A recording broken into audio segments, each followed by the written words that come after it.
গত ৫৩ বছরে বাংলাদেশের শাসন ব্যবস্থায় গণতন্ত্রের ঘাটতি ছিল, যার ফলস্বরূপ ফ্যাসিবাদী শাসন প্রতিষ্ঠিত হয়েছিল। এমন মন্তব্য করেছেন ঐক্যমত্য কমিশনের যিনি চেয়ারম্যান আছেন অধ্যাপক আলী রিয়াজ, সহসভাপতি তিনি। এছাড়া যে কোনো মূল্যে বাংলাদেশে গণতন্ত্র ফিরিয়ে আনা হবে, প্রতিষ্ঠিত করা হবে, এমন মন্তব্য করেছেন তারেক রহমান। বলেছেন যে ভোটাধিকার যেভাবে হোক প্রতিষ্ঠিত করা হবে বাংলাদেশে। নির্বাচন নিয়ে যে জনদাবি আছে সেটি পূরণে ঐক্যমত্য কমিশনের পদক্ষেপের অপেক্ষায় থাকবে না নির্বাচন কমিশন, এমনটা বলেছেন সিইসি। এছাড়া নির্বাচন কমিশনের যে ভোটের প্রস্তুতি শুরু হয়েছে এটিকে ইতিবাচক বলেছেন বিএনপি নেতা আমির খসরু মাহমুদ চৌধুরী। এইগুলো ছাড়াও আরেকটি বিষয় আছে, ভারত পাকিস্তান যে উত্তেজনা চলছে সেটি। তবে আজকে আমরা কথা বলতে চাই কি কারণে ফ্যাসিবাদ আসে, এই বিষয়টি নিয়ে আপনাদের সঙ্গে পুরো আয়োজন জুড়ে আছে আমি শেখ জায়েদ। আমাদের সঙ্গে ৩ জন অতিথি এর মধ্যে যুক্ত হয়েছেন। RICL স্টিল জনতন্ত্র গণতন্ত্রে আছেন আমার ডান পাশে জনাব রাজিকুজ্জামান রতন, সহসাধারণ সম্পাদক বাংলাদেশ সমাজতান্ত্রিক দল পাশত। তারপরে আছেন অ্যাডভোকেট আলী নাসের খান, মুখ্য সংগঠক জাতীয় নাগরিক পার্টি। তারপরে আছেন জনাব আব্দুল ওয়াদুদ ভূঁইয়া, সাবেক সংসদ সদস্য ও কর্মসংস্থান বিষয়ক সম্পাদক বিএনপি। আপনাদের ৩ জনকেই স্বাগত জানাই আমাদের আজকের আলোচনায়। কি কথা হয়েছে সেটি শুরুতেই বলেছি।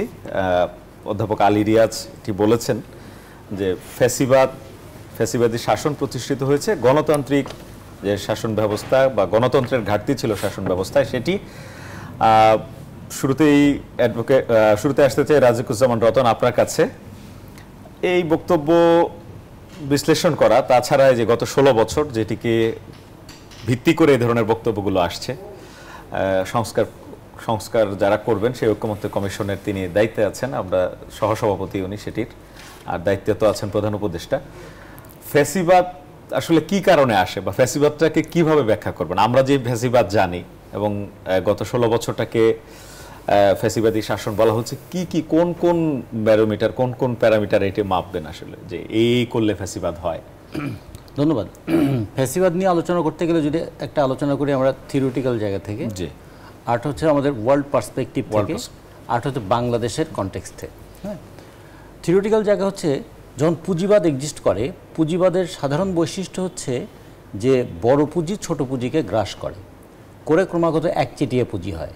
ফলে যখন একচেটিয়া পুঁজি হয়, সে যেমন অর্থনৈতিক ক্ষেত্রে পরিপূর্ণ নিয়ন্ত্রণ নিয়ে নিতে চায়, ঠিক তেমনি অর্থনীতির উপর দাঁড়িয়ে থাকা যে রাজনীতি, সেই রাজনীতিতেই ক্রমাগত সমস্ত ক্ষমতা কেন্দ্রীভূত হতে থাকে। যেমন টাকা দিয়েই যখন সব কিছু বিবেচিত হয়, মানুষের সম্পর্কটা যখন পুঁজিবাদী ব্যবস্থায় টাকার সম্পর্কে রূপান্তরিত হয়, তখন টাকা দিয়ে শিক্ষা পাওয়া যায়, টাকা দিয়ে চিকিৎসা পাওয়া যায়, টাকা দিয়ে বাসস্থান পাওয়া যায়, টাকা দিয়ে ভবিষ্যৎ কেনা যায়। ফলে টাকা দিয়ে কখনো কখনো বিচার কেনা যায়, টাকা দিয়ে আইন সভার সদস্য হওয়া যায়। তাহলে যার টাকা বেশি আছে তার ক্ষমতা বেশি আছে। দ্য পাওয়ার অফ মানি, এই কথাটা যখন আসে তখন মানি মেক্স পাওয়ারফুল।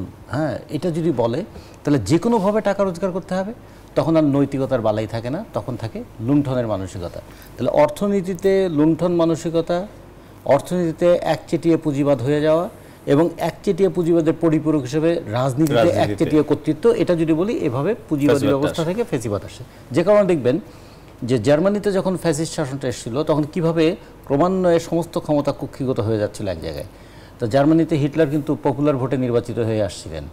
ইটালিতে ন্যাশনাল ফ্যাসিস্ট পার্টি, ফ্যাসিস্ট কথাটা কিন্তু একসময় ছিল দেশপ্রেমিক অর্থে, কিন্তু ব্যবহারের কারণে সেটার অর্থ পাল্টে গেছে। যেমন আমাদের বাংলা ভাষায় একটা শব্দ আমরা সবসময় ব্যবহার করি না, যে আপনার খুব রাগ, মানে মানুষ মনে করে আপনি খুব রাগী, কিন্তু রাগ শব্দটার অর্থ কিন্তু প্রকৃত অর্থ ভালোবাসা। যে কারণে বলেন যে আমি অনুরাগ বা বিরাগের বশবর্তী না হইয়া, মানে রাগ মানে ভালোবাসা, কিন্তু ব্যবহার করতে করতে রাগ কথাটা এখন মনে হয়েছে যে রাগ হচ্ছে একতা বলতো, হ্যাঁ একতা বলতো, দেশপ্রেমিকতা বলতো, দেশের স্বার্থে ঐক্যবদ্ধ হওয়া বলতো। সেটাই পরবর্তীতে কিভাবে নেগেটিভ অর্থ হয়ে গেল। এবং তা যদি আমরা দেখি তাহলে এটা আমরা বলবো যে ফ্যাসিবাদের মানে যদি বলি উত্থানের দিকটা কি। আর যদি বলি ওয়ার্ল্ড পার্সপেক্টিভে যদি দেখি, একটা রাষ্ট্র মানে ফ্যাসিবাদী হয়ে ওঠে কেন? হয়ে ওঠে এই কারণে বাজার দখলের প্রতিযোগিতা থেকে। সে প্রথমে নিজের দেশে নিজের বাজারকে কক্ষিগত করতে চায়, পার্শ্ববর্তী দেশের বাজারকেও কন্ট্রোল করতে চায়। বাজার নিয়ে আমরা জানি যে প্রথম বিশ্বযুদ্ধ, দ্বিতীয় বিশ্বযুদ্ধ হয়েছে। এখনও দেখুন বাজার দখলের প্রতিদ্বন্দ্বিতা কীরকম, কখনো কখনো একজন আরেকজন দেশে ট্যারিফ বাড়িয়ে দিচ্ছে, আরোপ করছে, এরকম করে একটা অ্যাটিটিউড তৈরি হয়। আর আমাদের দেশে যদি ন্যাশনাল পার্সপেক্টিভ দেখি, আমাদের দেশটা মুক্তিযুদ্ধ করেছিলাম আমরা একটা সাম্য, মানবিক মর্যাদা, সামাজিক সুবিচারের প্রেক্ষিতে। পাকিস্তান নামক রাষ্ট্রটা দেখুন, পাকিস্তান রাষ্ট্রটা ধর্মের ভিত্তিতে পরিচালিত হতো, পাকিস্তানের রাষ্ট্রটা সামরিক শাসন দ্বারা পরিচালিত হতো, পাকিস্তান রাষ্ট্রটা 22 পরিবারের শাসন শোষণের লীলাক্ষেত্র ছিল। সেখান থেকে কিন্তু আমাদের একটা কনসেপ্ট এসেছিল, এমন একটা দেশ চাই যেখানে ধর্মের নামে মানুষকে নিপীড়ন করা হবে না, যেখানে শোষণ থাকবে না, 22 পরিবারের শাসন শোষণের মতো শোষণ থাকবে না, যেখানে সামরিক শাসন নয়, যেখানে গণতন্ত্র থাকবে, যেখানে নিজের দেশের সম্পদ নিজের দেশের জনগণ ব্যবহার করতে পারবে। এখান থেকে তো সাম্য, মানবিক মর্যাদার প্রশ্নটা এসেছিল। কিন্তু দেশ স্বাধীন হওয়ার পরে যেহেতু দেশটা পুঁজিবাদের দিকে গেল, তখন সদ্য গঠিত এই দেশে কিভাবে সম্পদ কুক্ষিগত করা যায় তার প্রবণতা থেকে আমরা দেখেছিলাম 73 সালের নির্বাচনে দেখুন বিরোধী দলকে দাঁড়া দিয়ে দেওয়া হলো না, কারণ পার্লামেন্টকে তখন তার ক্ষমতার যন্ত্র শুরু হলো। ফলে আমাদের এখানে বারবার এটা হয়েছে যে ক্ষমতাকে কুক্ষিগত করতে হবে। সমস্ত ক্ষমতা যখন এক ব্যক্তির হাতে চলে যায় তখন সেটাকে বলে স্বেচ্ছাচারিতা। ফরাসি বিপ্লবের সময় এই জন্য বলেছিল যে সমস্ত ক্ষমতা এক ব্যক্তির কাছে দেওয়া যাবে না। সেখানে সেপারেশন অফ পাওয়ার, মন্টেস্কু যে তত্ত্বটা নিয়ে এসেছিলেন যে জুডিশিয়ারি, এক্সিকিউটিভ এবং লেজিসলেটিভ তিনটা সেপারেট থাকবে, তিনটার রিলেটিভ অটোনমি থাকবে, এবং সবার উপরে কি থাকবে, আইন সংস্থা, সেখানে আইন প্রণয়ন হবে, বিচার ব্যবস্থা সেটাকে বিচার করবে, আর প্রশাসন সেই অনুযায়ী দেশটা পরিচালনা করবে। এগুলো সব কিন্তু ধূলিসাৎ হয়ে গিয়েছিল যখন একচেটিয়া পুঁজির জায়গায় চলে আসে। আমাদের এখানেও খেয়াল করে দেখুন, তারপরে যখন একচেটিয়া সব কিছু করতে গিয়ে একদলীয় ব্যবস্থার জায়গা চলে এলো, তারপরে আবার সেটাকে ভেঙে একটা মানে এমন পরিস্থিতি আসলো যে একদম মৃত্যুর মতো ঘটনা ঘটে গেল। এরপরে এলো বহুদলীয় রাজনৈতিক ব্যবস্থা। এরপরে যারাই ক্ষমতায় এসেছে, যেমন এরশাদ যখন ক্ষমতায় এসেছে, এরশাদ তো সমস্ত ক্ষমতা সবাই থাকতে চেয়েছে, কুক্ষিগত করতে চেয়েছে। ফলে আমাদের এখানে মানে পাওয়ার করাপ্টস, অ্যাবসোলুট পাওয়ার করাপ্টস অ্যাবসোলুটলি। অ্যাটকিনের সেই কথাটার বারবার প্রতিফলন দেখেছি যে সমস্ত অ্যাবসোলুট পাওয়ার যারা নিতে এসেছেন তারা প্রত্যেকেই করাপশনের সঙ্গে যুক্ত হয়েছেন। করাপশন এবং পাওয়ার মনে হয় যে হাত ধরাধরি করে চলেছে। এই 15 বছরে, বিগত 15 বছরে আপনারা দেখুন, ক্ষমতা যতটা কুক্ষিগত হয়েছে, দুর্নীতি ততটা কেন্দ্রীভূত হয়েছে, এবং দুর্নীতিবাজদের টাকা দেশের বাইরে পাচার হয়েছে, এবং দুর্নীতিটাকে বহাল রাখার জন্য দুঃশাসন তৈরি হয়েছে। তো দুর্নীতি, দুঃশাসন, দমন পীড়ন হাত ধরাধরি করে চলেছে বলে এখানে একজন ফ্যাসিস্ট প্রবণতা তৈরি হয়েছিল। ফলে ফ্যাসিবাদের উত্থানের ক্ষেত্রে যদি দেখি, তাহলে তার কেন্দ্রে আছে অর্থনৈতিক লুণ্ঠন মানসিকতা, দুর্নীতি, আর উপরের দিকে আছে দমন পীড়ন করার প্রক্রিয়া। তাহলে লুণ্ঠন এবং দমন পীড়ন দুটো মিলেই আসলে একটা ফ্যাসিস্ট মনন গড়ে ওঠে। আপনাকে ধন্যবাদ। আপনার কাছে আবার আসবো। আমি আমার সর্বডানে জনাব আব্দুল ওয়াদুদ ভাই আপনার কাছে আসতে চাই। দমন পীড়ন এবং এই যে লুণ্ঠন দুটোর কথা বলছিলেন, সেই জায়গা থেকে দমন পীড়ন যেটি টানা এই 16 বছর ধরে, সেই জায়গাটিতে আপনাদের উপর ব্যাপক দমন পীড়ন হয়েছে। এনসিপি বা বৈষম্য বিরোধী ছাত্র আন্দোলন, তাদের যে জন্ম সেটা তো একটা জুলাই থেকে আমরা দেখেছি, কিন্তু আগের সময়টা যে ছিল দমন পীড়নের ক্ষেত্রে আপনাকেও আমরা নির্যাতিত হতে দেখেছি। ফ্যাসিস্টের সময়টা যেটাকে বলা হচ্ছে ফ্যাসিবাদী সময় একেবারে তুঙ্গে ছিল, যে গত 15 বছর বা 16 বছর বলা হচ্ছে, এই সময়টায় মানে আপনার জায়গা থেকে ফ্যাসিবাদকে কিভাবে ব্যাখ্যা করবেন? ফ্যাসিবাদ কিভাবে চেপে বসেছিল আপনাদের? আসলে গণতন্ত্র যখন বিলুপ্ত হয়ে যায়, গণতন্ত্রের মানসিকতা যখন শাসকদের কাছ থেকে শাসকরা ভুলে যায়, শাসকরা যখন শুধু শোষকে পরিণত হয়, এবং যখন তারা ভাবে যে তাদের আশপাশে আর কিছু নাই, পিছনে কিছু নাই, সামনে কিছু নাই, অনন্তকাল ধরে ওরা শাসন করবে, শাসনের নামে শোষণ করবে, এরকম একটা মানসিকতা যখন ওদের জন্ম নেয়, যেটা আমাদের বিগত সরকার শেখ হাসিনার মধ্যে জন্ম হয়েছিল, তৈরি হয়েছিল, এটার পিছনে তো আরো অনেক ব্যাখ্যা আছে, সেটা রতন ভাই খুব চমৎকারভাবে বলেছেন। এরকম একটি ধ্যান ধারণার যখন জন্ম হয়, তখন তারা চায় না যে এই মানে গণতন্ত্র বিলুপ্ত করে, গণতান্ত্রিক ধারাকে বিলুপ্ত করে, মানুষের কণ্ঠকে স্তব্ধ করে যখন তারা দীর্ঘমেয়াদে ক্ষমতাকে শাসন নামে শোষণ করতে চায়, কুক্ষিগত করতে চায়, সেটা অর্থনৈতিকভাবে, রাষ্ট্রীয়ভাবে, সুশাসনের ক্ষেত্রে, সামগ্রিক ক্ষেত্রে যখন এটা করতে চায়, চেপে বসে, তখনই তারা দমন পীড়নটা শুরু করে। কারণ তখন যদি কেউ কথা বলে, তাহলে তারা তো তখন সহ্য করতে পারে না, মেনে নিতে পারে না। গণতান্ত্রিক ধারাই তো বিলুপ্ত তারা করে ফেলেছে, তখনই তারা ফ্যাসিস্ট হয়ে যায়। তো ফ্যাসিস্ট হওয়ার ফলে আমি যখন একটা ভিন্ন মত পোষণ করব, আপনি যখন আরেকটা ভিন্ন মত পোষণ করবেন তখন তারা সেটা সহ্য করে না, টলারেট করে না, যে আমার উপরে কথা বলার কে, আমি যা করি তাই। যেমন শেখ হাসিনা বলেছিল যে আমার গণতন্ত্র দরকার নাই, আমি আমার অ্যাবসলিউট পাওয়ার চাই, অ্যাবসলিউট পাওয়ার। এরকম যে কথা আসে এরকম মানুষের মধ্যে, তারাই এই ফ্যাসিস্টে রূপান্তরিত হয় এবং দমন পীড়নের দিকে তারা ধাবিত হয়। তারা মনে করে যে যত বেশি দমন পীড়ন করা যাবে, যেমন আমাদের আন্দোলনকারীদের বিরুদ্ধে তারা যেভাবে খুন গুম করেছে, আমাদের মিছিলকারীদের শরীরে বন্দুক ঠেকিয়ে গুলি করেছে, আমাদের অনেক মিছিলকারী আহত হয়ে রাস্তার পাশে অথবা কোনো ঘরে পড়ে আছে, তার শরীরে পায়ে বুকে বন্দুকের নল ঠেকিয়ে গুলি করেছে। এই যে এটাকেই আমরা বলবো যে এই ফ্যাসিস্টের রূপরেখা, ফ্যাসিস্টের মানে মানে মানে রূপক, পেতাত্তা ফ্যাসিস্টের ভূমিকায়। ওই সময় ফ্যাসিস্টের ভূমিকায় পুলিশ যে ফ্যাসিস্টের আচরণ করেছিল, আজকের পুলিশ দেখেন সে অবস্থায় নাই।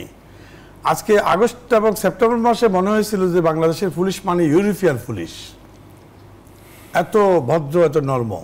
আস্তে আস্তে আবার কিন্তু তারা তাদের জায়গায় চলে যাচ্ছে, আবার তাদের স্বমহিমায় চলে যাচ্ছে।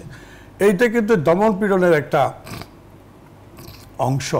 তারা কিন্তু সরকারকে ফলো করে, ফ্যাসিস্টের হ্যান্ডসগুলো, হাতগুলো, ফ্যাসিস্টরা যাদেরকে ব্যবহার করে, সে ধরনের দেশের বিভিন্ন বাহিনী, দেশের বিভিন্ন অঙ্গ, বিভিন্ন ডিপার্টমেন্ট, বিভাগ, তারা কিন্তু আস্তে আস্তে আস্তে সরকারকে অনুসরণ করে। সরকার কি চায়, সরকার কি দমন পীড়নের পক্ষে না দমন পীড়নের পক্ষে না, সরকার কি ফ্যাসিস্ট কায়দায় যেতে চায়, ওটাকে অনুসরণ করে তারা আরও 1 ধাপ আর 10 ধাপ এগিয়ে ফ্যাসিস্ট হয়ে যায়।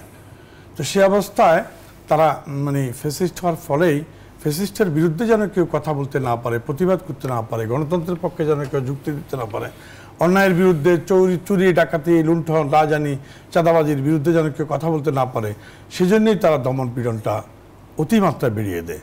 মনে করে দমন পীড়নের মাধ্যমে একমাত্র তাদের ক্ষমতা রক্ষা কবচ, এটাই তারা মনে করে। ক্ষমতার লোভ, টাকা পয়সার লোভ, অর্থের লোভ সব মিলিয়ে বারবার ফেরত আসে।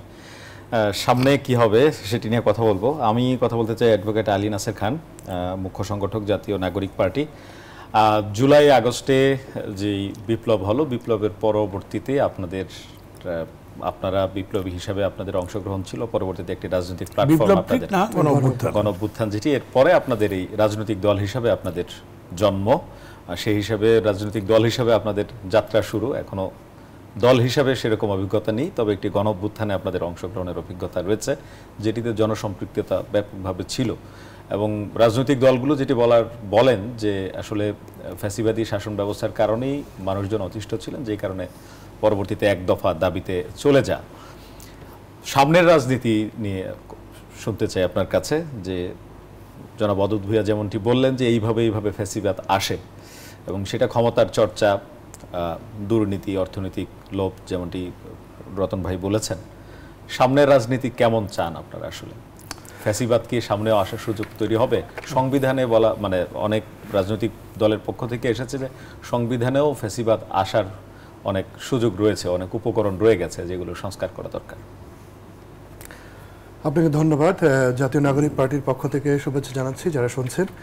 তো আমরা কিন্তু বারংবার বলেছি যে শাসনতান্ত্রিক বা সাংবিধানিক যে ফ্যাসিবাদ সেটি দূর করতে চাই। এজন্য আমরা কিন্তু গণপরিষদের ধারণাটি এনেছি। এটি অনেক পুরনো ধারণা, 70-72-এর ধারণা বাংলাদেশে হয়েছে। তখন তৎকালীন যারা এমএলএ ছিলেন, এমএনএ ছিলেন, তাদের মধ্য থেকেই সংবিধান সভা হয়েছে, সেখানে কিন্তু নতুন সংবিধান পেয়েছি। এটি কেন বলছি, 72-এর সংবিধানে এমন কিছু এলিমেন্ট রয়েছে, প্রিন্স ভাই যখন বর্ণনা করছিলেন যে চমৎকারভাবে শুনছিলাম, যে কখন একটি শাসক বা একটা শাসন ব্যবস্থা বা রাষ্ট্র ফ্যাসিবাদের দিকে ধাবিত হয়। ধরুন মন্দা, অস্থিরতা, বিশৃঙ্খলা এগুলো যখন দেখা দেয় তখন একজন লৌহ মানবের প্রয়োজন পড়ে, এমন একটি ধারণা, যেটি মানে আমরা দেখেছি যে ইতিহাসে মুসোলিনির ক্ষেত্রে হয়েছে ইতালিতে এবং জার্মানিতে হয়েছে। এবং জার্মানির ক্ষেত্রে হিটলার কিন্তু একটি গণতান্ত্রিক প্রক্রিয়ার মধ্যে দিয়ে নির্বাচিত হয়ে এসেছিলেন, কিন্তু যখন অ্যাবসলিউট পাওয়ার দরকার পড়ে, একজন কাল তৈরি করতে চান, যেমন শেখ মুজিবুর রহমান, তাকে কাল হিসাবে হাজির করা হলো। 72-75-এ দেখেন যে একটি অপশাসন, সেটি কিন্তু ছিল প্রথম ফ্যাসিবাদী জামানা, আমরা যেটিকে বাকশাল হিসেবে চিনি, কিন্তু সেটি মূলত ফ্যাসিবাদের যত ধরনের আলামত থাকা প্রয়োজন সেখানে সব কিছু ছিল। যেমন ধরেন ফ্যাসিবাদী কাঠামো যখন তৈরি হয়, তখন আপনি কোনো কাল বা যে একনায়ক বা যিনি প্রধানতম শাসক তার কোনো আপনি সমালোচনা করতে পারবেন, এই জন্য আপনি সংবাদপত্র বন্ধ করে দিলেন। ৭২-৭৫-এ তাই হয়েছে। এবং আপনি দেখেন সেখানে একটা আলট্রা ন্যাশনালিজম, আমরা তোরা সবাই বাঙালি হয়ে যা, অন্য যে জাতিসত্তার মানুষ আছে তাদের ইগনোর করা, এবং শাসক অন্ধ বধির হয়ে যায়, বিরোধী দল কি বলছে না বলছে। এই জন্য আমরা ৭০-এর ইলেকশনে দেখলাম। পরবর্তী সময়ে আমরা একটি বিরোধী দলের বিকাশমান যে একটা ধারা ছিল, যেমন জাসদের ক্ষেত্রে বলতে পারি, সেটি ফেল করেছে যদিও, তখনও কিন্তু এমন একটি তরুণ একজাক তরুণ এর নেতৃত্বে একটি নতুন দল এসেছিল। যদি প্রপারলি নার্সিং করা হতো, তাদের সুযোগ দেওয়া হতো, আমরা কিন্তু একটি সুস্থ ধারার একটা রাজনীতি বাংলাদেশে দেখতে পেতাম। কি হলো, কিছুদিন পরে তার আন্ডারগ্রাউন্ডে চলে গেল, আবার একটা বিশৃঙ্খলা দেখা দিল, ৩০,০০০-এর মতো নেতাকর্মীকে হত্যা করা হলো। পরবর্তী ইতিহাস তো আরও বেশি রক্তাক্ত, ৭৫, তারপর সামরিক শাসন আসা, এরশাদের সময় আবার স্বৈরাচারী ব্যবস্থা কায়েম করা। তো এর সাথে কিন্তু অনেক কিছুর যোগ রয়েছে। আমি আরেকটি ব্যাপার একটু প্রসঙ্গক্রমে আনি। ২০০১ সালে বিশ্বব্যাপী ওয়ার অন টেরর শুরু হয়। আমেরিকা যখন টুইন টাওয়ারে আক্রমণ শুরু হয়, তখন আমরা নতুন একটা পরিবর্তিত বিশ্ব ব্যবস্থা দেখতে পাই। সেখানে মুসলমানদের এবং আরব রাষ্ট্রগুলো আফগানিস্তানের কথা বলেন, এর প্রভাব কিন্তু প্রত্যেকটি দেশেই পড়েছে। বাংলাদেশেও তখন জঙ্গি নিধনের নামে নানা অপারেশন এবং বিভিন্ন ধরনের কার্যক্রম দেখেছি, জঙ্গির উত্থানের মতো নানা ধরনের সিমটম আমরা দেখেছি। তখনই কিন্তু আপনার পাওয়ার এক্সারসাইজ করা, বিশেষ করে স্পেশাল পাওয়ার সেক্টর ব্যবহার করা, দমন পীড়ন করা, রাজনৈতিক অস্থিতিশীলতা অনেক পরিমাণে ছিল। এই কথাগুলো কেন বলছি, তখন বাংলাদেশে একটা সেটেল ব্যবস্থা ছিল, তত্ত্বাবধায়ক সরকারের যে ব্যবস্থাটি, সেটি হাসিনা সরকার আমলে বাদ দেওয়া হয়, কিন্তু ৯১-এর যে নির্বাচনটি সেটি কিন্তু এই তত্ত্বাবধায়ক সরকারের অধীনে সুষ্ঠুভাবে হয়েছিল। পরবর্তী যদি আমরা ৯৬ নির্বাচনের কথা বলি, ২০০১ নির্বাচনের কথা বলি, ধরা হয় সেগুলোই ছিল মোটামুটি গ্রহণযোগ্য নির্বাচন। কিন্তু আপনি দেখেন ৭-৮ সালে আমরা যে 111-এর কথা বলি, বা এমার্জেন্সি যে আসে এবং সেনা সমর্থিত একটি সিভিলিয়ান গভর্নমেন্টের কথা আসে, তখন কিন্তু এই রাষ্ট্রপতির, আমি ভুল বলছি, বিচারপতির বয়সসীমা বাড়ানো হয় ৬৫ থেকে ৬৭। মূল সমস্যার সূচনা হয় সেখান থেকে। কেন? আমার ক্ষমতাকে কুক্ষিগত করতে হবে, যে কোনো উপায়ে ক্ষমতায় থাকতে হবে, আমাদের সে টেনিওরকে বাড়িয়ে নিতে হবে। কারণ আমার সাথে ওই যে বুর্জোয়া ব্যবসায়ীরা জড়িত, পুঁজিপতিরা জড়িত, আমার সাথে ধরেন এই দুর্নীতিতে যে ৫বার চ্যাম্পিয়ন হয়েছে তারা জড়িত, সামষ্টিক স্বার্থ একসাথে কুক্ষিগত হয়। এর বাইরে যারা থাকে, আদারিং করার একটা প্রবণতা, যে তাদেরকে দমন পীড়ন করো, যেটা আবার আমরা হাসিনার সময় দেখেছি, মুক্তিযুদ্ধের নামে মুক্তিযুদ্ধের বিরোধী, আবার বিএনপির সময় দেখেছি ভারত প্রেমী, কে হচ্ছে এই বাংলাদেশ প্রেমী, নানানভাবে এই যে বিভক্তি, এগুলো কিন্তু হয়েছে। তো এত কথা এজন্যই বলছি যে পুরনো ব্যবস্থা, আপনি আমাকে নতুন রাজনীতি নিয়ে প্রশ্ন করলেন, তো পুরনো ব্যবস্থায় এই ক্ষমতা কুক্ষিগত করা, পরিবার কেন্দ্রিকা থেকে নিয়ন্ত্রণ করা, বিশেষ মানুষের কাছে এই দেশকে বর্গা দেওয়া, এবং দেখেন কর্পোরেট ব্যবসা কীভাবে প্রসারিত হয়েছে। আপনি একটা চালের ব্যবসা, মুড়ির ব্যবসা, এমনকি সাধারণ যেগুলো আমাদের সাধারণ কৃষক বা ক্রাফটের সাথে যারা জড়িত তারা করে, সব কিন্তু একটা একীভূত করে এই কর্পোরেট বেনিয়াদের হাতে চলে গেছে। মানুষের অবস্থা, মূল্যস্তর কিন্তু বাড়ে নাই, মূল্যস্ফীতি বাড়ছে কমছে, মানুষের পারচেসিং যে ক্যাপাসিটি সেটা কিন্তু বাড়েনি। এই জন্য আমরা বলছি এই নতুন রাজনৈতিক ব্যবস্থাপনায় মানুষ যাতে তার মৌলিক অধিকার ভোগ করতে পারে, মানুষের মালিকানা সত্ত্ব যাতে ফেরত আসতে পারে এবং স্বাধীনভাবে যাতে মতামত দিতে পারে, আনএমপ্লয়মেন্ট যাতে কমে, মানুষ যে ব্যবসা বাণিজ্য প্রসারিত করতে পারে, তরুণ উদ্যোক্তারা যাতে আপনার সামনে আসতে পারে, এবং স্বাভাবিকভাবে আমরা যেই সুখের ইন্ডেক্সের কথা বলি, আমাদের লাইফস্টাইলের পরিবর্তনের কথা বলি, সাস্টেনেবল ডেভেলপমেন্টের কথা বলি, দেখুন ডেভেলপমেন্টের কথা বলে যে বেশি উন্নয়ন কম গণতন্ত্র, এভাবে কিন্তু আমাদের প্রতিনিয়ত আমাদের যে যত বিরোধী মত সব কিন্তু গলা টিপে ধরে হত্যা করা হয়েছে। তো এর আমরা ব্যত্যয় চাই। জুলাই আগস্টে এদেশের মানুষ, ছাত্র তরুণরা রক্ত এই জন্যই দিয়েছে যে আমরা পরিবর্তিত বাংলাদেশের মানুষ হিসেবে বাঁচতে চাই। তো এই ধারণ করে আমরা ঐতিহাসিক প্রত্যেকটি ঘটনাকে আমরা ধারণ করি, ৪৭ থেকে শুরু করে মহান মুক্তিযুদ্ধ, তারপরে গণতান্ত্রিক আন্দোলন, এবং এই গণতান্ত্রিক বাঁকে প্রত্যেকটি রাজনৈতিক দল যারা ত্যাগ স্বীকার করেছেন তাদেরকে আমরা স্বীকার করি।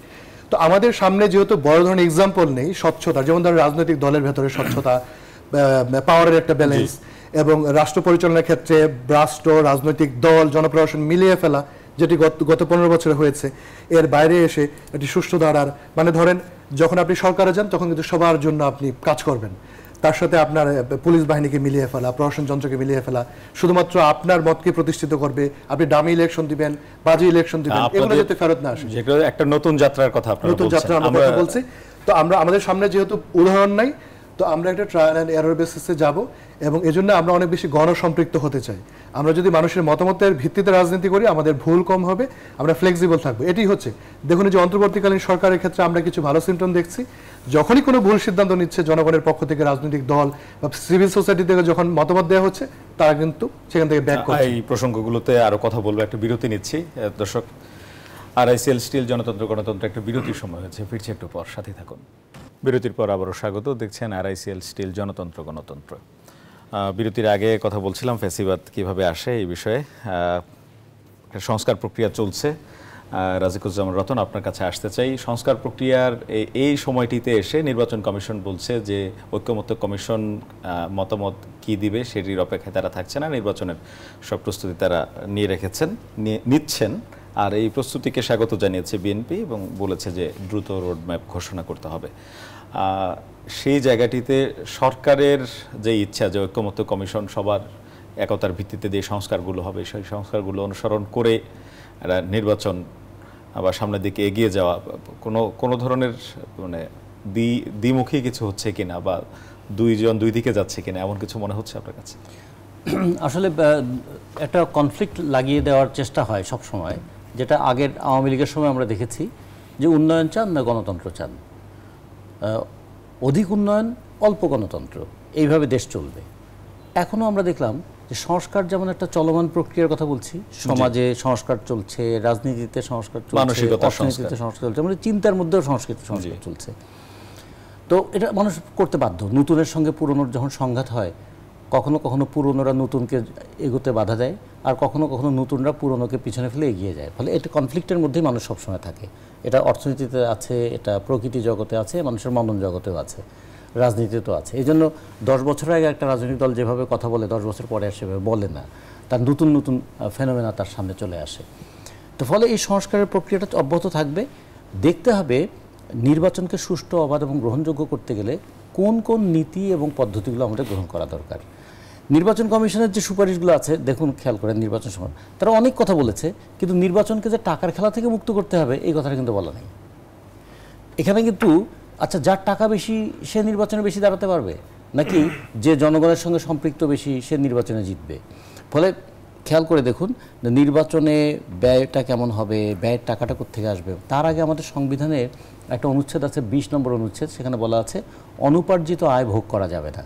তাহলে এটা যদি অন্তত প্রয়োগ করা হয়, তাহলে আমাদের পার্লামেন্ট মেম্বাররা হলফনামায় যা লেখেন আর শেষে 5 বছর পরে তাদের সম্পদ যা হয়, এই দুটোর হিসাব করলে তো আর দুদকের কাছে অভিযোগ দায়ের করতে হয় না। তার নিজের হলফনামা থেকে বোঝা যায় এই সম্পত্তির উৎস কী, কোথা থেকে তিনি এই সম্পত্তি পেলেন। এভাবে একটা নিয়ন্ত্রণে যদি আনা যেত, তাহলে নির্বাচনকে কেউ টাকা বানানোর একটা উপায় হিসেবে দেখতেন না, সংসদ সদস্য হওয়াটাকে সব ক্ষমতা কুক্ষিগত করার একটা ব্যবস্থা হিসেবে দেখতেন না, আইন প্রণয়নের সংস্থাটাকে ক্ষমতা কেন্দ্রীভূত করার সংস্থায় রূপান্তরিত হতে পারতো না। এই জায়গাগুলো কিন্তু দেখা দরকার। আমরা যেটা মনে করি যে নির্বাচনের ক্ষেত্রে এই অবাধ, সুষ্ঠু, গ্রহণযোগ্য নির্বাচনের পরিবেশটা তৈরি করতে পারলে, নির্বাচন কমিশনের সঙ্গে যখন আমরা বাম জোটের পক্ষ থেকে, বাসদের পক্ষ থেকে আমরা দেখা করতে গিয়েছিলাম, তিনি বলছেন যে আমাদের যেটুকু প্রস্তুতি আছে আমরা জুলাই মাসের মধ্যে নির্বাচন করতে পারবো। নির্বাচন করাটা আমাদের সমস্যা না, সমস্যা হচ্ছে যে নির্বাচনের সময় সরকারের দৃষ্টিভঙ্গি কী হবে, সরকারের নির্দেশটা কী হবে, সরকার কীভাবে আমাদেরকে সহযোগিতা করবে। ফলে সেই পথেই কিন্তু নির্বাচন কমিশন আছে। আমাদের দেখতে হবে, আমি এটুকু বলে শেষ করি, যে প্রত্যেকটা বড় গণ অভ্যুত্থানের পরে, অভ্যুত্থান যেমন কোনো আইন মেনে হয় না, কিন্তু অভ্যুত্থানের পরে রাষ্ট্রকে তো আবার আইনে পরিচালিত হতে হয়।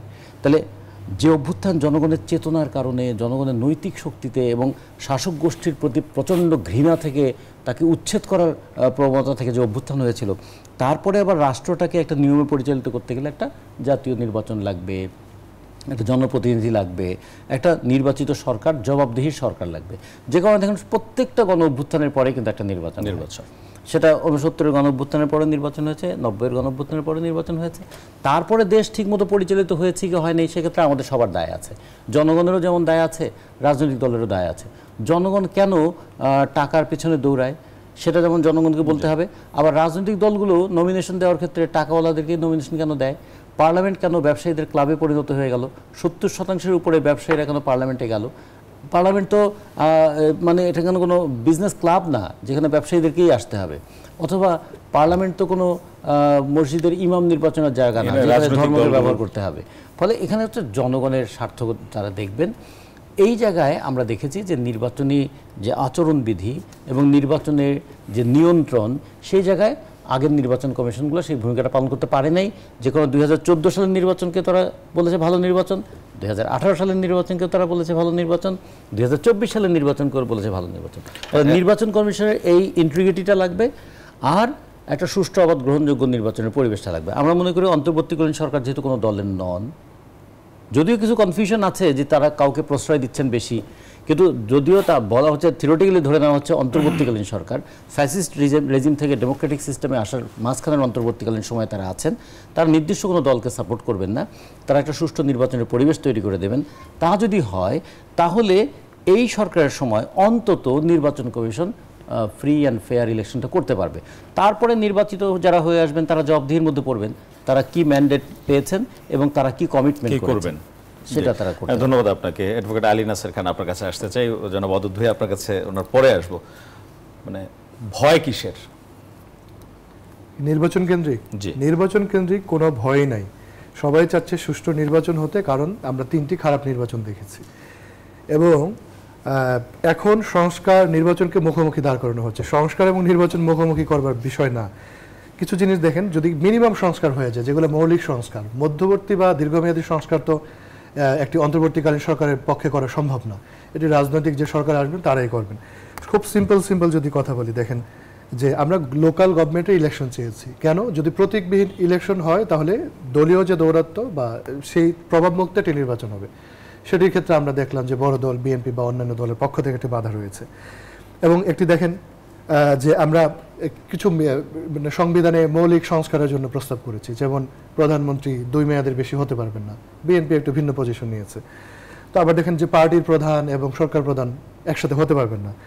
আর্টিকেল 70 ক্ষেত্রে বলছি ফ্লোর ক্রসিং করা, মানে আপনি আপনার সরকার ভেঙে না দেন, কিন্তু কোনো বিল আসলে পরে আপনি তার বিপরীতে বলতে পারবেন।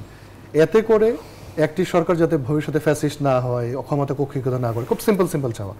এবং দেখেন যে পুলিশ সংস্কারের কথা বা অন্যান্য যে সংস্কারের কথা, এগুলো হলে কি হয় যে আপনি এই নির্বাচনটা অনেক বেশি ফ্রি, ফেয়ার অ্যান্ড ক্রেডিবল করতে পারবেন। গত আপনি 15 বছর দেখেছি মানুষ নির্বাচন কেন্দ্রে যায় নাই, 5% মতো মানুষ গিয়েছে, 18 পরে 24 আমরা দেখেছি। তো এগুলো তো আমরা ফেরত চাই না। এই যে রাষ্ট্রীয় সম্পদের বিরাট অপচয়, নির্বাচনে তো বিরাট পরিমাণের মানে আপনার অর্থ লগ্নি করতে হয়। এবং ভাই যেটি বললেন যে এখানে কিন্তু আমরা আরেকটা কথা বলছি, দেখেন এখনও বিচার প্রক্রিয়া খুব বেশি আগায় নাই। আওয়ামী লীগের সাথে যারা কোলাবোরেটর ছিলেন, আওয়ামী এমপি মন্ত্রী থেকে শুরু করে ব্যবসায়ী, তাদের কাছে কিন্তু পঞ্জীভূত সম্পদ রয়েছে, বেগমপাড়ায় রয়েছে। এই সম্পদগুলো কিন্তু এখানে লগ্নি করা হবে। এখনও তাদের সম্পদ জব্দ করা, ব্যাংক অ্যাকাউন্ট জব্দ করা খুব বড় ধরনের তৎপরতা দেখতে পাইনি। তো এই জন্য একটু মিনিমাম প্রিপারেশন প্রয়োজন। জাতীয় নাগরিক পার্টি সবসময় আমরা বলছি আমরা নির্বাচনের পক্ষে। এবং আমাদের আরেকটি দাবি দেখেন, খুবই সিম্পল চাওয়া, যে আমরা বলছি যে একটি সংবিধান সভা পরবর্তী সময়ে এটি জাতীয় সংসদ হিসেবে হোক। এটি কিন্তু আমাদের একটা এক্সাম্পল রয়েছে, ভিন্ন ভিন্ন দেশে রয়েছে, তুরস্কে রয়েছে, অন্যান্য দেশে রয়েছে। তো এতে করে কি হবে, যে একটা গণপরিষদ নির্বাচন হোক। সেক্ষেত্রে আমরা মনে করি ওয়াহেদ ভাইদের যে দল, তারাই 2/3 মেজরিটি পাবেন। সিম্পল। অন্যান্য দল আমরা যা পাই আমরা সেখানে গেলাম। তো গণপরিষদ যদি নতুন একটি সংবিধান এই রাষ্ট্রকে উপহার দেয়, জাতিকে উপহার দেয়, এর মধ্য দিয়ে আমরা একটা শাসনতন্ত্র পেলাম, শাসন কাঠামোর পরিবর্তন আসলো, ক্ষমতার ভারসাম্য আসলো। পরবর্তী সময়ে এই সংবিধান সভা বা এই যে গণপরিষদ যারা মেম্বার, তারা কিন্তু পার্লামেন্টের মেম্বার হিসেবে অ্যাক্ট করতে পারবেন। চাওয়াগুলো খুবই কিন্তু সিম্পল, এগুলো প্যারালালি চলতে পারে। এটা কিন্তু একটা সিকোয়েন্সমেন্ট না যে এটার পরে এটা হবে, এটার পরে এটা হবে। তো কেন ভয়, কেন ফিয়ার বা আমরা বাধা দিচ্ছি এমন না। দেখেন আমরা সাধারণ মানুষ নেমে এসেছিলাম, আমরা এই রাষ্ট্রের কিছু পরিবর্তন চাই, কাঠামোগত কিছু পরিবর্তন চাই, শাসনতান্ত্রিক স্বৈরতন্ত্র মানে সাংবিধানিক যে স্বৈরতন্ত্র সেটি যাতে ফেরত না আসে। আবারও যদি সেই 72-এর সংবিধানের আদলে প্রধানমন্ত্রীকে অ্যাবসলিউট পাওয়ার দেওয়া হয়, দল রাষ্ট্র প্রশাসন মিলে একাকার হয়ে যায়, আমাদেরকে আবার রক্ত দিতে হবে, আবার তো মাঠে নামতে হবে। আমরা শুধুমাত্র এতটুকুই চাই না। কিন্তু কেন এই সংস্কারের ভয়, কেন দ্রুতই নির্বাচন, যে একটি সরকার আপনার বিদায় হয়েছে তো আমাকে এখনই ক্ষমতা নিতে হবে, ক্ষমতা নিয়ে সেই আগের মতো করে শাসন করতে হবে। ইতিমধ্যে আমার দলেও শৃঙ্খলা, আমি সত্যি করে বলি, বড় দল বিএনপি জামাতের ক্ষেত্রে বলবেন, আমরা যখন মাঠে ময়দানে যাই তারাও কিন্তু সময় চান। দেখেন বিরাট সংখ্যক নেতাকর্মীরা জেল জুলুমের শিকার হয়েছেন, তারা সমাজে এখন স্বাভাবিকভাবে বসবাস করছেন। আমাদের এই শৃঙ্খলা ফেরাবার জন্য কিন্তু পুলিশকে, আপনার ল এনফোর্সিং এজেন্সি, তাদের বিরাট ভূমিকা রয়েছে। এবং আরেকটি আপনার নির্বাচন সংক্রান্ত যে সংস্কার কমিশন, তারা কিন্তু একটা সুপারিশও করেছেন যে ডিসিরা কিন্তু এখানে থাকেন, আপনার রিটার্নিং অফিসার থাকেন। তো সেক্ষেত্রে কিন্তু বড় ধরনের একটা প্রভাব থাকে। এখানে নির্বাচন কমিশনার কর্মকর্তারা যাতে এই দায়িত্বটি পালন করতে পারে রিটার্নিং অফিসারের, সেটা কিন্তু এই যে সংস্কারগুলো এগুলো যদি হয়ে যায়, রাজনৈতিক দলগুলো যদি ঐক্যমত্য পোষণ করে, ঐক্যমত্য কমিশন হয়েছে, সিম্পলি কিন্তু নির্বাচন ডিসেম্বরে বা জুলাই হতে পারে বলে আমরা মনে করি। বিএনপির পক্ষ থেকে অনেকগুলো ইস্যুতে ঐক্যমত্য কিন্তু প্রকাশ করেছেন তারা, এবং একাধিকবার তার 3 বার এর মধ্যে কিন্তু বসছেন, আমরা যেটি দেখেছি ঐক্যমত্য কমিশনের সঙ্গে। আমরা বিশ্বাস করছি যে রাজনৈতিক দলগুলো একটা ঐক্যমত্যে আসবেন, বলার চেষ্টা করা হয় মানে অবস্থা দাঁড় করানো হয় যে বিএনপি সংস্কার চায় না, কিন্তু বিএনপি তো সংস্কার কার্যক্রমে অংশ নিচ্ছে। আমরা বড় মৌলিক সংস্কারগুলোর ক্ষেত্রে আপত্তি হয়েছে। এখন আপত্তি এটা কি নির্বাচনের জন্য তাড়াহুড়া, যেটা ওনারা বলেন যে সংস্কার যতটুকু দরকার ততটুকু হয়তো আপনারা চাচ্ছেন না, খুব তাড়াহুড়া করছেন, বিষয়টি কি এরকম? বিষয়টা হলো বিএনপি শুরুতেই এই আওয়ামী লীগ ক্ষমতা আসার শুরু থেকেই বলে আসছে অন্তর্বর্তী বা কেয়ারটেকার সরকারের অধীনে নির্বাচন চাই, এই নির্বাচন চাই অন্তর্বর্তীকালীন অধীনে। এটা আজকে নতুন কথা না, আজকে 16 বছরের 17 বছরের দাবি বিএনপির। অতএব যারা এখন নতুন দল বা নতুন প্রজন্ম, একটা দল হিসেবে ওদেরকে শিশুদলই বলা যায়, বয়স 1 মাসও হয়নি বা 2 মাসও হয়নি, তারা যেভাবে বলছে যে বিএনপি এত নির্বাচন চায় কেন বারবার, তো বিএনপি তো আজকে জন্ম চাচ্ছে না, তাদের জন্মের অনেক আগের থেকে চাচ্ছে, তাদের জন্মের 16 বছর আগের থেকেই বিএনপি চাচ্ছে নির্বাচন। অতএব নির্বাচন চাওয়াটা বিএনপির জন্য নতুন কিছু নয়। নির্বাচন ছাড়া, নির্বাচিত সরকার ছাড়া একটা দল চলতে পারে না। আপনি কেন অনির্বাচিত সরকার দীর্ঘমেয়াদে ক্ষমতায় থাকার এত খায়েশ, এত লোভ? সংস্কার একটা চলমান প্রক্রিয়া, সংস্কার সারা জীবন সংস্কার হবে, কালে কালে হবে, সময় হবে, বছর হবে। আপনি অনির্বাচিত একটা সরকার এসে হঠাৎ করে বসে এক বৈঠকেই সারা বাংলাদেশটা সংস্কার করে ফেলবেন, এটা তো চারটিখানি কথা না, এখানে একটা দুরভিসন্ধির কথা, এখানে একটা দুরভিসন্ধি লক্ষ্য করা যায়। সংস্কার আপনি শুরু করতে পারবেন, শেষ করতে পারবেন না, তো শেষ যখন করতে পারবেন না, তো নির্বাচন করবেন কখন? তাহলে আপনি রূপরেখা দিয়ে দেন, রোডম্যাপ দিয়ে দেন যে আমরা এত তারিখে সংস্কার শেষ করব, এত তারিখে নির্বাচন ঘোষণা করব, এবং এত তারিখে বা এত বছরের অমুক বছরের অমুক তার মাসে আমরা নির্বাচন করব। তো আপনি সংস্কারের নাম দিয়ে পরে আপনি ডিসেম্বরের পরে বললেন যে সংস্কার শেষ হয়নি, সংস্কার চলতে আরও ডিসেম্বর লাগবে, আগামী ডিসেম্বর লাগবে। আপনাকে সংস্কারের ক্ষমতা দিল কে? আপনার এই সংস্কার অনুমোদন করবে কে? অনুমোদন করবে পরবর্তী সংসদ। যদি আপনার পছন্দের, যাদেরকে আপনি পছন্দ করছেন, যাদেরকে একটু নার্সিং করে উঠানোর চেষ্টা করছেন, তারা যাদেরকে একটু মানে ভোটারের বয়স করার চেষ্টা করছেন, আমি বলবো ম্যাচিউর করার চেষ্টা করছেন, বাংলা ভাষায় শেয়ানা বলে, শেয়ানা করার জন্য চেষ্টা করছেন, তো তারা শেয়ানা হওয়ার পরে আপনি ভোট দিবেন। তখন যদি আবার বলেন যে না, আমার আরও একটা প্রজন্মকে ম্যাচিউর করতে হবে, তারপর আমি ভোট দেবো, আমি সংস্কার চালাবো, এটাও তো অন্যরা ভাবতে পারে। আমরা তাই ভাবছি, সংস্কার করার দায়িত্ব আপনার না, আপনি বেসিক মৌলিক সংস্কারটা করে আপনি ইলেকশন দিয়ে দেন। আপনি অনির্বাচিত, আপনাকে যেন কেউ গালমন্দ করতে না পারে, আপনাকে যেন কেউ আপনার বিরুদ্ধে কথা বলতে না পারে, এমন যেন না হাসিনার মতো আপনার একজিটের প্রশ্ন দেখা দিতে পারে। এমনও তো হতে পারে হাসিনার মতো আপনি দীর্ঘমেয়াদে যদি ক্ষমতার লোভ দেখান, আন্দোলন হতে পারে, সংগ্রাম হতে পারে, হাসিনার পরিণতি আপনার হতে পারে, যদি হতে পারে বিশ্বাস অবিশ্বাস এরকম তৈরি হতে পারে, প্রশ্ন আছে অনেক। যেমন সেখানে রাজনৈতিক দলগুলোর মধ্যে আবার মেরুকরণ হতে পারে, ঐক্যমত হতে পারে। রাজনীতিতে শেষ কথা বলতে যাব না, যেমন এই নির্বাচন প্রলম্বিত করা, সংস্কার করা, এইসব করতে করতে করতে কিন্তু আস্তে আস্তে ফ্যাসিস্ট বিদায়ী সরকার আওয়ামী লীগকে কিন্তু একটু নড়াচড়া করার টাইম দেওয়া হচ্ছে, নড়াচড়া করার শক্তি দেওয়া হচ্ছে। আওয়ামী লীগ কিন্তু নড়াচড়া করা শুরু করছে, বিভিন্ন প্রতি বিপ্লব তারা করার চেষ্টা করেছে। এখন যদি দীর্ঘমেয়াদী নির্বাচন বন্ধ করে রাখে, স্থগিত করে রাখে ক্ষমতার মোহে, চাঁদাবাজির মোহে, অনেকে তো এখন সচিবালয়ে বসে কোটি কোটি টাকা চাঁদাবাজি করছে, 1-2 টাকা না, 10 কোটি 20 কোটি 50 কোটির নিচে কথাই নেই। 2000 কোটি টাকার প্রজেক্টে 10% করে চাঁদা দিতে হবে, 10%-এ কত টাকা সেটাও তাদের হিসাবে অঙ্ক নাই, অঙ্ক জানা নাই, তারা ওই অঙ্কে চাঁদাবাজি করে। তারা যদি দীর্ঘমেয়াদে চাঁদাবাজি করার জন্য নির্বাচনকে প্রলম্বিত করতে চায়, এটা তো জাতি মেনে নেবে না, আমরা মেনে নেব না। অতএব এই অবস্থায় কিন্তু আওয়ামী লীগ কিন্তু আবার ঘুরে দাঁড়াতে পারে। কিভাবে? যদি নির্বাচন প্রলম্বিত হয়, আমাদের মধ্যে যে অনৈক্য হয়, আমরা যারা কেউ আগে কেউ পরে কেউ মাঝখানে হাসিনার পতন চেয়েছি, তারা যদি আমরা দ্বিধাবিভক্ত হয়ে যাই, তাহলে কিন্তু হাসিনা বা আওয়ামী লীগ ঘুরে দাঁড়াতে পারে। যদি হাসিনা আবার ঘুরে দাঁড়াতে পারে, এর জন্য দায়ী হবে কারা?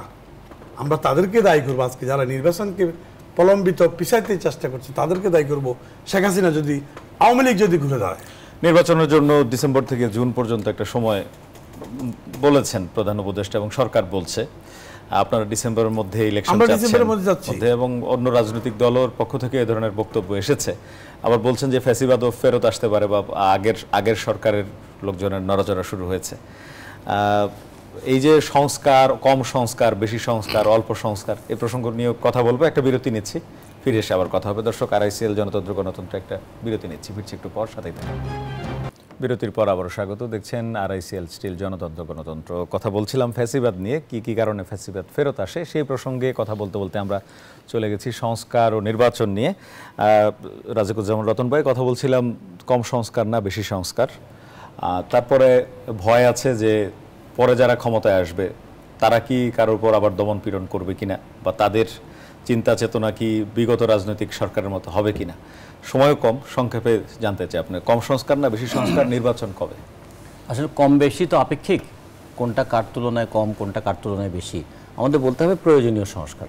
যে সংস্কারটা করলে নির্বাচনটা সুষ্ঠু করা যাবে, সেই সংস্কারগুলো করার ক্ষেত্রে 3 থেকে 4টা বিষয়ে সংস্কার করলে নির্বাচনটা সুষ্ঠু করা যাবে।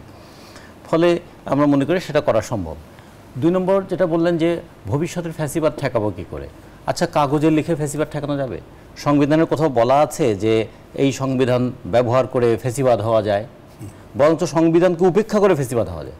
সংবিধানে তো সমাবেশ করার স্বাধীনতার কথা বলা আছে, মত প্রকাশের স্বাধীনতার কথা বলা আছে, চিন্তার স্বাধীনতার কথা বলা আছে, বিবেকের স্বাধীনতার কথা বলা আছে, মানুষের সমান অধিকারের কথা বলা আছে। ক্ষমতা থেকে সবগুলোতে পদদলিত করেছে। ফলে সংবিধান মেনে কেউ ফ্যাসিস্ট হয় না, বরং সংবিধানকে উপেক্ষা করে এই ফ্যাসিস্ট হয়ে ওঠে। ফলে আমরা মনে করি যে সংবিধানের যে দুর্বলতাগুলো আছে সেগুলো দূর করার জন্য সংশোধনী হবেই। কিন্তু ফ্যাসিজম ঠেকাতে গেলে গণতান্ত্রিক একটা পরিবেশ লাগবে। গণতন্ত্র হচ্ছে ফ্যাসিবাদের বিরুদ্ধ শক্তি। ফলে দেশে যদি গণতান্ত্রিক সংস্কৃতিটা থাকে তাহলেই ফ্যাসিবাদের বিরুদ্ধে একটা প্রতিরোধ থাকবে এবং এই প্রতিরোধের মধ্য দিয়েই গণতান্ত্রিক সংস্কৃতি বিকশিত হয়, বেড়ে ওঠে। এখন যদি মব সংস্কৃতিটাকে কেউ উৎসাহিত করতে থাকে, মব ভায়োলেন্স কিন্তু গণতন্ত্রের বিরুদ্ধ শক্তি। যেমন রাষ্ট্রীয় দমন পীড়নের দ্বারা গণতন্ত্রকে ধ্বংস করা যায়, একটা মব ভায়োলেন্স দিয়েও কিন্তু মানুষকে আতঙ্কিত করে রাখা যায়। আতঙ্কের মধ্যে গণতন্ত্র বাঁচে না। ফলে আমরা মনে করি যে আগামী নির্বাচনের পরে হোক অথবা নির্বাচনকালীন সময়ে হোক, এই জায়গায় একটা কনসেনসাস আসা উচিত যে আমরা যেমন এখানে আমরা পরস্পরের সঙ্গে কথা বলছি, এই কথা বলার একটা পরিবেশ থাকুক, জনগণ যাচাই করুক। কিন্তু আপনাকে কথাই বলতে দেব না, অথবা কথা বললে আপনার অফিসে আমি হামলা করে দেব, অথবা কথা বললে আপনাকে আমি আয়নাঘরে পাঠিয়ে দেব। ক্ষমতা থাকলে আয়নাঘরে পাঠাবো, আর ক্ষমতায় না থাকলে মব পাঠিয়ে দেব। এই দুটো দিক থেকেই মানুষের মতের উপর যে আক্রমণ, সেটা আমাদের বন্ধ করতে পারা হবে। ধন্যবাদ আপনাকে। ভোটের আগে কেমন পরিবেশ চান, ভোটের পরে কেমন পরিবেশ চান? ভোটের আগে পরিবেশটি এমন চাই যেখানে অতিরিক্ত টাকা পয়সার লোকটি হবে না। দেখেন, আমরা তরুণ, আমরা একটা রাজনৈতিক দল করেছি, অভিজ্ঞরা আসবেন, আমাদের হাতে পয়সা করি নাই। আমরা চাই যে ফ্রি ফেয়ার ক্রেডিবল ইলেকশন, যেখানে একজন প্রার্থী যিনি তার যোগ্যতার কথা বলবেন, রাষ্ট্র কীভাবে পরিচালনা করতে চান, তো এগুলো বলে তিনি নির্বাচিত হতে পারবেন। আরেকটা কথা বলতে, সংস্কার কেন প্রয়োজন, আমি 10 সেকেন্ডে দেখেন, এই যে আমরা বলেছি যে যারা ল মেকার তাদের হাতে যাতে ডেভেলপমেন্ট ওয়ার্ক না থাকে, যদি উন্নয়ন কার্যক্রম পরিচালনা করা, সেখান থেকে নিজে বেনিফিটেড হওয়ার যদি সুযোগ না থাকে, নিজে বেনিফিশিয়ারি হওয়ার, তো সেক্ষেত্রে দেখবেন যে প্রকৃত মানুষরাই কিন্তু সংসদে যাবে। তো সেক্ষেত্রে এমন একটি পরিবেশ চাই যাতে করে প্রার্থীরা নিরাপদ বোধ করে এবং নির্বাচনী প্রচারণা খুবই স্মুথ হয়, সেখানে অনেক বেশি অর্থের অপচয় না হয়, বহির্বিশ্বে কোনো প্রভাব না থাকে এবং দেশীয় যারা পুঁজিপতি তাদের এখানে অনেক বেশি প্রভাব না থাকে, এবং দলগুলো যাতে পরস্পর সৌহার্দ্য বজায় রাখে। দেখুন, আমরা কিন্তু আরও কয়েক বছর পরে নির্বাচন পেতাম যদি এই ফ্যাসিবাদী শেখ হাসিনা বহাল থাকতেন। 25 পরে 29 চলে যেত। তো আমরা একটি জাতীয় ঐক্যমতের মধ্য দিয়ে সমস্ত মানুষ যখন রাস্তায় নেমে এসেছে, এটি গণ অভ্যুত্থান হয়েছে, আমরা এক কাতারে এসে দাঁড়িয়েছি।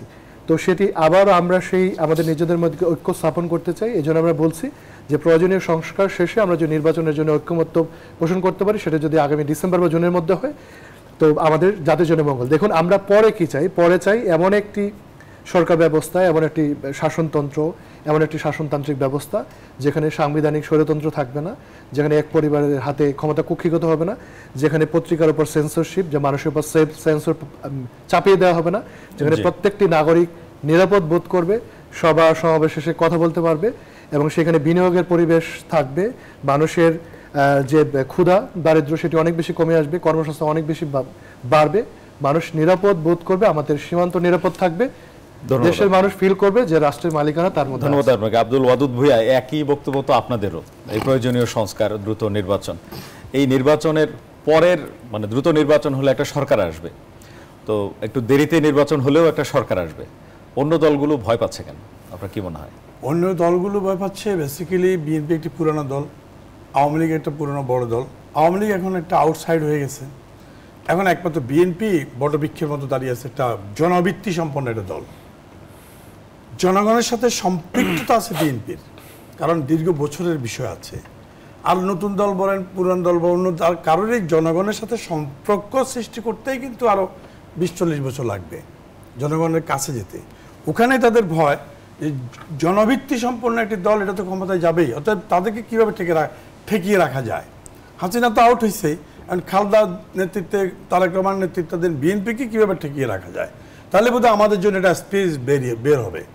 এই ধারণার থেকে তারা কিন্তু নির্বাচন চায় না এবং বিএনপিকে পেছিয়ে রাখতে চায়। যেমন ধরেন বিএনপি ইতিমধ্যেই তারেক রহমান আরও 1 বছর 2 বছর আগে ঘোষণা দিয়েছে যে আমরা 31 দফার মধ্যেই আমরা ঘোষণা দিয়েছি এক ব্যক্তি 2 বারের জন্য প্রধানমন্ত্রী হবেন না এবং 2 কক্ষ বিশিষ্ট পার্লামেন্ট হবেন, এরকম 31 দফার মধ্যে আমরা বলেছি। এটা আমাদের আজকের তারেক রহমান সাহেবের বক্তব্য তো এমনও ছিল যে যারা এই গত সরকার বিরোধী আন্দোলনে সবাইকে নিয়ে একটা জাতীয় সরকারের কথাও কিন্তু বলা হয়েছে। আমরা এখনো আছি, এখনো তো আপনাদের রাজনৈতিক অবস্থান যেটা, এখানে তো আপনারা চাইলে অভিভাবকত্বের জায়গাটা নিতে পারেন। আমরা অভিভাবক, আপনি আমাকে মানলেই তো আমি অভিভাবকের জায়গাটা নিতে পারি। মনে করেন আপনার এই হাউসে আজকে একজন সাংবাদিক নতুনভাবে ঢুকলো ছাত্রত্ব শেষ করে, সে এসে যদি আপনাকে বলে যে তুমি কেডা, তুমি কে, আপনি এখানে 20 বছর চাকরি করে কাজ করে অভিজ্ঞতা অর্জন করেছেন, অভিজ্ঞতার কোনো ভ্যালুই সে দিল না, সে বললো যে আমি সাংবাদিক, আপনিও সাংবাদিক, তাহলে তো এই হাউস চলবে না। এখানে যে আপনি সাংবাদিক হিসাবে 20 বছর কাজ করেছেন, মাঠে ময়দানে আপনি যে একটা এক্সপিরিয়েন্স গ্যাদার করছেন, এই এক্সপিরিয়েন্সের মূল্য আর আজকের নতুন সাংবাদিকটা এসে একই জিনিস তো নয়, কারণ তার কাছে তো অনেক অভিজ্ঞতা এবং সুখকর অভিজ্ঞতা নাই। সে দেখতেছে রঙিন স্বপ্ন, লাল নীল সুন্দর একটা সাজানো ডেকোরেটেড হাউস, এই হাউস কীভাবে দেখছে, কিন্তু এই হাউসের পেছনে আড়ালে ডাইনে বাঁয়ে যে কত তিক্ততা আছে, কত বঞ্চনা আছে, কত কষ্ট আছে, এটা তো আপনি জানেন পুরনো সাংবাদিক হিসাবে। আমি এটাই বুঝাতে চাচ্ছি, এই কারণেই বিএনপিকে তারা চাচ্ছে যে পা ধরে টেনে নিচের দিকে কীভাবে রাখা যায়, তাহলে আমরা অনভিজ্ঞ, লোভে মোহে আমরা একটা পাওয়ারের স্বপ্ন দেখছি। অনেক ধন্যবাদ আপনাকে। আসলে নতুন পুরাতন মিলে একটা নতুন বাংলাদেশ, সুন্দর বাংলাদেশ সবার প্রত্যাশা। আমরা এই যে গণঅভ্যুত্থান পরবর্তী বাংলাদেশটা চাই যে নতুনভাবে এগিয়ে যাক, সেটি আমাদের প্রত্যাশা। এই কি কারণে ফ্যাসিবাদ আসে এই বিষয়গুলো নিয়ে কথা বলছিলাম। সাধারণ মানুষের মতো আমাদেরও প্রত্যাশা যে আসলে এমন কিছু না হোক যেন আবার ফ্যাসিবাদ ফিরে আসে। সুন্দর বাংলাদেশের প্রত্যাশায় আজকের আয়োজন এখানে শেষ করছি। ভালো থাকবেন, সুস্থ থাকবেন।